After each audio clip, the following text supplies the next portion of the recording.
दृष्टि आईएएस के in focus programme में एक बार फिर आपका स्वागत है। मेरा नाम है मनीष। वैश्विक व्यवस्था को निर्धारित करने में किसी देश की कितनी बड़ी भूमिका होगी, यह केवल उसकी सैन्य शक्ति पर ही आधारित नहीं होता, बल्कि वर्तमान में उसका सबसे उल्लेखनीय पैमाना बनकर के उभरा है उस देश की आर्थिक ताकत। जब किसी देश की आर्थिक ताकत बढ़ती है तो वह इस ताकत के आधार पर किसी दूसरे देश के आर्थिक संकट के समय उसकी मदद करके रणनीतिक बढ़त भी हासिल करने का प्रयास करता है, ताकि राष्ट्र के क्रिटिकल फेजेस में इस तरह की रणनीतिक बढ़त का कूटनीतिक स्तर पर इस्तेमाल किया जा सके। यानी किसी अन्य देश को दी गई आर्थिक मदद के कूटनीतिक निहितार्थ भी होते हैं। हाल ही में चीन ने श्रीलंका के साथ श्रीलंका को उसके कर्ज से बाहर निकालने के लिए एक समझौता किया है, जिसके भारत पर रणनीतिक निहितार्थ हो सकते हैं, रणनीतिक प्रभाव हो सकते हैं, जो इन फोकस में आज हमारा टॉपिक होगा। हमारे टॉपिक का नाम होगा चीन द्वारा श्रीलंका की कर्ज सहायता और इसके रणनीतिक आयाम। सबसे पहले देखते हैं कि इस टॉपिक के अंतर्गत हमारे चर्चा के क्या पक्ष होंगे। सबसे पहले हम इस खबर को जानेंगे और ये देखेंगे कि ये चर्चा में क्यों है। इसके बाद हम श्रीलंका की संकट को समझने का प्रयास करेंगे और श्रीलंका की संकट को समझने के अंतर्गत जानेंगे कि किस प्रकार से ये देश कर्ज में डूब गया और इस पर एक बहुत बड़ी मात्रा में विभिन्न देशों का कर्ज बढ़ता चला गया। फिर हम देखेंगे कि वर्तमान में श्रीलंका इस संकट से बाहर आने के लिए किस प्रकार की योजना बना रहा है। इसमें विभिन्न अंतर्राष्ट्रीय संगठनों जैसे इंटरनेशनल मॉनेटरी फंड, अंतर्राष्ट्रीय मुद्रा कोष की क्या भूमिका है, और इन सब के अंतर्गत जब आईएमएफ इस पर विभिन्न तरह की शर्तें लगाता है तो उसमें विभिन्न देशों के साथ वार्ता के माध्यम से ऋण प्रबंधन की क्या भूमिका हो जाती है और इन वार्ताओं को लेकर के किस तरह के प्रश्न उभरते हैं, जिसमें भारत की भी कुछ बाधाएं हैं। इस पर बात होगी। फिर बात होगी जो चीन और श्रीलंका के बीच डील हुई है श्रीलंका के कर्ज सहायता के लिए, उसके बकाया कर्ज को मैनेज करने के लिए उसके क्या प्रभाव होंगे। इन प्रभावों की चर्चा भारत के परिप्रेक्ष्य में विशेष तौर पर करेंगे। अंत में आपके लिए एक प्रश्न होगा। इस प्रश्न का उत्तर आपको कमेंट बॉक्स में कमेंट करके देना होगा। तो चलिए शुरुआत करते हैं। सबसे पहले देखते हैं कि खबर क्या है और चर्चा में क्यों है। खबर इंडियन एक्सप्रेस न्यूज़पेपर से ली गई है और खबर है why China has assisted Sri Lanka over debt worth $4.2 billion. दरअसल अभी 11 अक्टूबर को ही श्रीलंका के वित्त मंत्रालय ने एक सूचना दी है कि उसने एक्सिम बैंक ऑफ चाइना के साथ अपने $4.2 बिलियन के बकाया कर्ज को कवर करने के लिए एक समझौता किया है। और इस समझौते की जो शर्तें हैं, जो इंडिकेटिव शर्तें हैं, इसकी जो टर्म्स हैं, वो उसे उसके इकोनॉमिक रिफॉर्म एजेंडा को पूरा करने में मदद करेंगी, उसे कर्ज से बाहर आने में मदद करेंगी। आप जानते हैं कि अलग अलग देश जैसे श्रीलंका अप्रैल 2022 में एक बहुत बड़े संकट से गुजर रहा था, तो विभिन्न देशों ने उसकी मदद की थी। वर्तमान में चीन ही श्रीलंका का व्यक्तिगत तौर पर देश के स्तर पर सबसे बड़ा ऋणदाता है।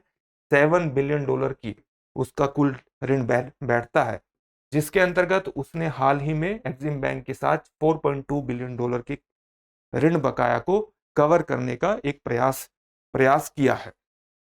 तो इसके क्या रणनीतिक निहितार्थ होंगे भारत के अंतर्गत, क्योंकि भारत, जैसा कि मैंने बताया कि श्रीलंका अपने इकोनॉमिक हेफ्ट, आर्थिक बढ़त का प्रयोग विभिन्न देशों पर अपने प्रभाव को बढ़ा करके अपने हितों को आगे बढ़ाने के लिए भी करता है, तो इसके निश्चित रूप से भारत पर एक रणनीतिक प्रभाव होंगे। तो इस कारण से ही ये पूरा टॉपिक चर्चा में आ गया है। अब हम देखते हैं कि वास्तव में श्रीलंका का संकट क्या था। वैसे तो श्रीलंका का संकट हमें शुरुआत दिखाई देती है इसकी अप्रैल 2022 से, लेकिन इसकी जो पृष्ठभूमि है वो ब्रिटिश शासनकाल की है। इस ब्रिटिश शासनकाल की पृष्ठभूमि क्या है कि ब्रिटिश शासन ने अपने हितों को आगे बढ़ाने के लिए वहां पर वाणिज्यिक कृषि को बढ़ावा दिया। वाणिज्यिक कृषि के अंतर्गत उसने प्लांटेशन खेती यानी रोपण खेती को बढ़ावा दिया, और इस रोपण खेती के अंतर्गत उसने रबर, कॉफी, चाय जैसी खेती को बढ़ावा दिया और श्रीलंका की अर्थव्यवस्था इनके निर्यात पर आधारित हो गई। जब श्रीलंका आजाद हुआ तो उसने ये निर्यात आधारित अर्थव्यवस्था को तब्दील करने का कोई बहुत विशिष्ट प्रयास नहीं किया, और श्रीलंका की जो अर्थव्यवस्था है वो मुख्यतः इसके निर्यात के साथ साथ रबर, कॉफी, चाय और अगर इसमें आप हाल में गारमेंट्स जोड़ दें, गारमेंट्स के साथ साथ इनके निर्यात पर तो आधारित है ही, साथ ही श्रीलंका ने अपने यहाँ पर्यटन को काफी डेवलप किया। तो पर्यटन से होने वाला जो फॉरेन डॉलर रिजर्व है वो बढ़ा। साथ ही श्रीलंका की जो बहुत बड़ी पॉपुलेशन है वो मिडिल ईस्ट में काम करती है, विश्व के अन्य हिस्सों में काम करती है, तो वहां उनके द्वारा जो प्रेषित धन है, जो रेमिटेंस भेजा जाता है, तो जो रेमिटेंस से जो फॉरेन डॉलर रिजर्व प्राप्त होता है श्रीलंका को, उस पर आधारित है। तो श्रीलंका की जो अर्थव्यवस्था है वो निर्यात पर आधारित है, पर्यटन पर आधारित है और जो प्रेषित धन है उस पर आधारित है। अब आप देखिए कि इसमें समस्याएं किस प्रकार से उभरी। वर्ष 2012 में वैश्विक विभिन्न उत्पादों की वैश्विक कीमतें गिरी। उन कीमतों के गिरने से श्रीलंका के निर्यात से होने वाली जो आय है वो कम हो गई। फिर क्या हुआ कि वर्ष अप्रैल 2019 में श्रीलंका में ईस्टर बॉम्ब ब्लास्ट हुए। ईस्टर बॉम्ब ब्लास्ट की वजह से श्रीलंका के एक महीने में 71% पर्यटन में गिरावट आ गई, जो उसके फॉरेन डॉलर रिजर्व का एक महत्वपूर्ण हिस्सा है, और एक साल में ये पर्यटन की गिरावट 18% रही। इसी प्रकार से आप जानते हैं कि 2020 के प्रारंभ में ही कोरोना संकट आ गया। कोरोना संकट के कारण जो पर्यटन था वो बिल्कुल हाशिए पर चला गया, और जो विदेशों में रहने वाले श्रीलंकाई हैं उनके द्वारा जो प्रेषित धन है उसमें बेहद ज्यादा कमी आ गई। साथ ही निर्यात से संबंधित, जो अपनी खेती से संबंधित कुछ श्रीलंका की सरकार ने कुछ गंभीर कदम उठाए, कुछ ब्लंडर किए। जैसे नवंबर 2019 में श्रीलंका में गोटाबाया राजपक्षा की सरकार आई। उसने इलेक्शन में कुछ इस प्रकार के वादे कर दिए जिसने श्रीलंका की पूरी अर्थव्यवस्था का ही बट्टा बैठा दिया। जैसे उन्होंने कॉरपोरेट टैक्स को कम कर दिया, कॉरपोरेट टैक्स को कम किया। इसी के प्रकार उन्होंने वैट को कम कर दिया, वैल्यू एडेड टैक्स को, इसकी कीमत 15% से घटा करके 8% कर दी। उन्होंने न्यूनतम जो इनकम है, जो टैक्स के दायरे में आने वाली न्यूनतम आय सीमा है, उसको भी बढ़ा दिया। साथ ही इन्होंने वेट रजिस्ट्रेशन की जो सीमा थी वो पहले 12 मिलियन श्रीलंकाई रुपीस हुआ करती थी, इसकी सीमा को बढ़ा करके देखिए 300 मिलियन श्रीलंकाई रुपी कर दिया। इसके कारण जो इसकी कराधान से होने वाली आय थी वो हाफ पे चली गई। साथ ही श्रीलंका ने एक और ब्लंडर किया। ब्लंडर क्या किया कि उसने अपनी अर्थव्यवस्था को संपूर्ण रूप से ऑर्गेनिक बनाने की घोषणा कर दी कि पूरी अर्थव्यवस्था ऑर्गेनिक अर्थव्यवस्था, ऑर्गेनिक खेती, उसने अपनी खेती को ऑर्गेनिक एग्रीकल्चर में डेवलप करने की घोषणा कर दी एक तरफा, ताकि उर्वरकों के आयात को कम किया जा सके और इससे फॉरेन डॉलर रिजर्व बचाया जा सके। लेकिन इसने हुआ क्या कि कृषि के उत्पाद को, कृषि उत्पादों का जो उत्पादन है वो बिल्कुल ही निचले स्तर पर आ गया। तो इन सब ने मिलकर के श्रीलंका की अर्थव्यवस्था को एकदम, श्रीलंका में ईंधन, दवा और आवश्यक वस्तुओं का जो कीमतें हैं उनको एक बहुत ही ऊंची कीमत पर, स्काई रोटेटेड कीमत पर उनको पहुंचा दिया। और अप्रैल 2022 में श्रीलंका की पूरी पॉपुलेशन सड़कों पर आ गई और सरकार के खिलाफ एक प्रकार से खुले प्रकार का प्रदर्शन होने लगे। ये श्रीलंका का आर्थिक संकट। तो इसकी श्रीलंका ने फिर बताया कि अप्रैल 2022 में उसने अपने आप को 83 बिलियन डॉलर के कुल विदेशी ऋण पर डिफॉल्ट घोषित कर दिया। उस समय इसके पास इतना ऋण था और उसने अपने आप को डिफॉल्ट घोषित कर दिया, और फिर आईएमएफ का दरवाजा उसने खटखटा। ये श्रीलंका के संकट की एक पृष्ठभूमि है। इससे निपटने के लिए श्रीलंका ने किस प्रकार के कदम उठाए? इसमें अंतरिम कदम, एकदम से जो कदम उठाए गए उसमें उसने भारत और चीन से मदद मांगी। भारत से मदद मिली और भारत ने इसकी समस्याओं का समाधान करने के अंतर्गत सबसे पहले तो 500 मिलियन डॉलर का एक की कीमत का एक diesel shipment credit line, 500 million dollar की क्रेडिट लाइन पर एक डीजल शिपमेंट, ताकि वहां ईंधन की आपूर्ति हो सके। इसी प्रकार से भारत ने आवश्यक वस्तुओं, भोजन और दवा और अन्य आवश्यक वस्तुओं को भेजने के लिए 1 बिलियन डॉलर की क्रेडिट लाइन को भी बढ़ा दिया, क्रेडिट लाइन को बढ़ा दिया। आईएमएफ द्वारा भी सहायता की गई। सितंबर 2022 में श्रीलंका ने आईएमएफ की सहायता प्राप्त करने की अर्हता प्राप्त कर ली, उसके योग्य हो गया और इसकी 2.9 बिलियन डॉलर सहायता प्राप्त करने की अर्हता प्राप्त की, जिसकी पहली खेप उसके पास मार्च 2023 इसी वर्ष पहुंची, जिसकी कीमत है 330 मिलियन डॉलर। लेकिन इसके साथ आईएमएफ ने कई प्रकार की शर्तें भी लगाई। उसने कहा कि जो उसके ऋणदाता देश हैं वो उनके साथ नेगोशिएट करे, बातचीत करे और एश्योरेंस हासिल करे ऋण सस्टेनेबिलिटी पर, डेट सस्टेनेबिलिटी पर, कि वहां ये डिफॉल्ट ना हो जाए। और इसका मतलब है, इसका सामान्य ऋण सस्टेनेबिलिटी पर नेगोशिएट करके सिक्योर करे, उनसे आश्वासन हासिल करे। इसका मतलब है कि उनके साथ बातचीत को इस तरह से आगे बढ़ाए कि उनके द्वारा जो ऋण है उसका पुनर्गठन हो जाए। और जब हम ऋण पुनर्गठन की बात करते हैं तो इसके अंतर्गत दो चीजें शामिल होती हैं। एक, कम ब्याज दरें हो जो उनके द्वारा ऋण दिए गए हैं, और जो पुनर्भुगतान की सीमा है, जो तारीख है, उस तिथि को पुनर्भुगतान की जो तिथि है उस तिथि को आगे बढ़ा दिया जाए। इसके अंतर्गत उसने क्या किया, विभिन्न देशों से बात की श्रीलंका ने, और ये कहा कि वो 30% का हेयर कट की उसे छूट दे श्रीलंका को।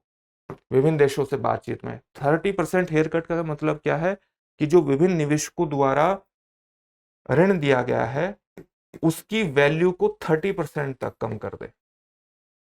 और इसी तरह से पुनर्भुगतान की तिथि को आगे बढ़ाने पर भी बात हुई। एक अध्ययन के अनुसार अगर वो अपने ऋण पुनर्गठन को प्राप्त करने में सफल हो गया तो उसको 6.9 बिलियन डॉलर की टैक्स बचत हो जाएगी। 6.9 बिलियन डॉलर का जो उसका ऋण है, ऋण बचत हो जाएगी, यानी 83 बिलियन डॉलर में से इतना निकल जाएगा।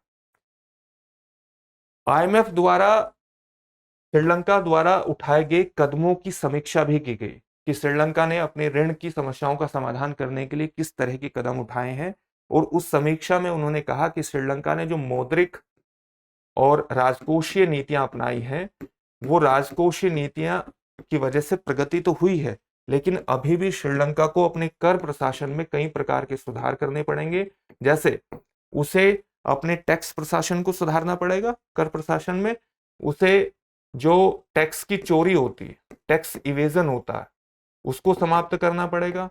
इसके साथ ही जो उसने विभिन्न तरह की कर छूट प्रदान कर रखी है, अपने कराधान को बढ़ाने के लिए, अपने राजस्व को बढ़ाने के लिए इस छूट को भी समाप्त करना पड़ेगा, तभी आगे की खेप उसको मिल पाएंगी। और इन शर्तों को पूरा करना उसके लिए आवश्यक होगा अगर वो अपने इस पूरे ऋण जाल से बाहर निकलना चाहता है। इसीलिए श्रीलंका ने अलग अलग देशों से बात करनी शुरू की, जिसमें भारत और चीन जैसे देश शामिल हैं, क्योंकि भारत और चीन ने बड़े स्तर